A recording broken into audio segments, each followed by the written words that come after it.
Hi friends, welcome to Ragas Kitchen friends. இன்னைக்கு வீடியோல ரொம்ப சுவையான இந்த வேர்க்கடலை சட்னி எப்படி பண்றதுங்க பார்க்க போறோம். அதுக்கு முன்னாடி நீங்க இன்னும் நம்ம சேனல் சப்ஸ்கிரைப் பண்ணலனா கீழ இருக்க சப்ஸ்கிரைப் பட்டன் பிரஸ் பண்ணிக்கோங்க. அப்படியே பக்கத்துல இருக்க பெல் பட்டனையும் பிரஸ் பண்ணிக்கோங்க. அப்பதான் நான் அப்லோட் பண்ற வீடியோஸை நீங்க மிஸ் பண்ணாம பார்க்க முடியும். இந்த சுவையான வேர்க்கடலை சட்னி செய்யறதுக்கு ஸ்டவ்ல ஒரு வாணலி வச்சுக்கலாங்க. வாணலியில் ஒரு அரை கப் அளவுக்கு வறுத்த வேர்க்கடலை போட்டுக்கலாங்க. இதை வந்து ஜஸ்ட்டு சூடாகிற வரைக்கும் ஒரு 2லேருந்து 3 நிமிஷம் வறுத்துக்கிட்டா போதும். நீங்கள் பச்சை வேர்க்கடலை சேர்க்குறதா இருந்துச்சுன்னா இது நல்லா வறுத்துக்கோங்க.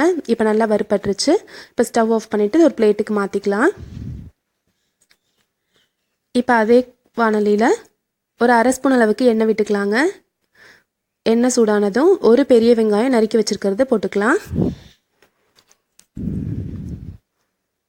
இது கூடவே காரத்துக்கு ஏற்ற மாதிரி வரமிளகாய் சேர்த்துக்கலாங்க. நான் ஒரு 3 வரமிளகாய் சேர்த்துக்கிறேங்க. இது கூட சின்ன துண்டளவுக்கு புளி கொஞ்சமாக போட்டால் போதுங்க, ஜஸ்ட் டேஸ்ட்டுக்காக. இது எல்லாத்தையும் நல்லா வதக்கிக்கலாம். இது ரொம்ப சிம்பிளாக சட்டுன்னு நம்ம செஞ்சிடலாம். அதே மாதிரி குழந்தைங்க கூட ரொம்ப விரும்பி சாப்பிடுவாங்க இந்த சட்னியை. இப்போ நல்லா வந்து வதங்கினதும் நம்ம ஸ்டவ் ஆஃப் பண்ணிடலாங்க. ஸ்டவ் ஆஃப் பண்ணிவிட்டு ஒரு 1/4 கப் அளவுக்கு தேங்காய் சேர்த்துக்கலாங்க.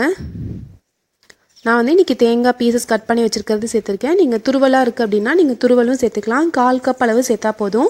எவ்வளோ வேர்க்கடலை எடுக்கிறீங்களோ அதில் பாதி அளவுக்கு. இப்போ தேவையான அளவுக்கு உப்பு சேர்த்துக்கலாம். இது நல்லா வந்து ஆறட்டுங்க.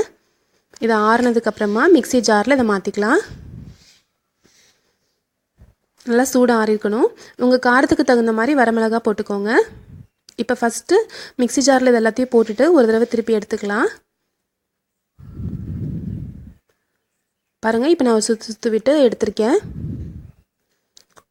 இப்போ இது கூட நம்ம வறுத்து வச்ச வேர்க்கடலையே சேர்த்துக்கலாங்க. நம்ம அரை கப் அளவுக்கு வறுத்த வேர்க்கடலை எடுத்துருக்கோம். தோல் எடுத்துட்டு அதை வந்து சேர்த்துக்கலாம்.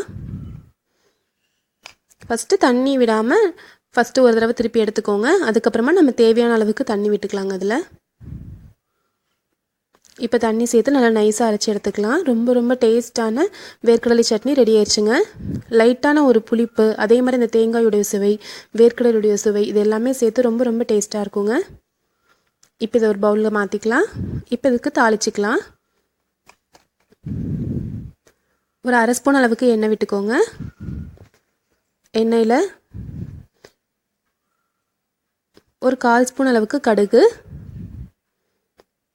கொஞ்சமாக கருவேப்பிலை, ஒரு வரமிளகாய், இது எல்லாத்தையும் சேர்த்துக்கலாங்க. இது எல்லாமே வறுப்பட்டதும் கடுகு நல்லா பொரிஞ்சதும் நம்ம இதை எடுத்து சட்னியில் வந்து கொட்டிக்கலாம். இந்த மாதிரி வேர்க்கடலை சட்னி செஞ்சு பாருங்கள். கண்டிப்பாக நீங்கள் செய்கிற இட்லி தோசை எதுவுமே பத்தாதுங்க. அவ்வளோ அளவுக்கு சாப்பிடுவாங்க குழந்தைங்க கூட. உங்களுக்குமே ரொம்ப பிடிச்சிருக்கும். கண்டிப்பாக ட்ரை பண்ணி பாருங்கள்.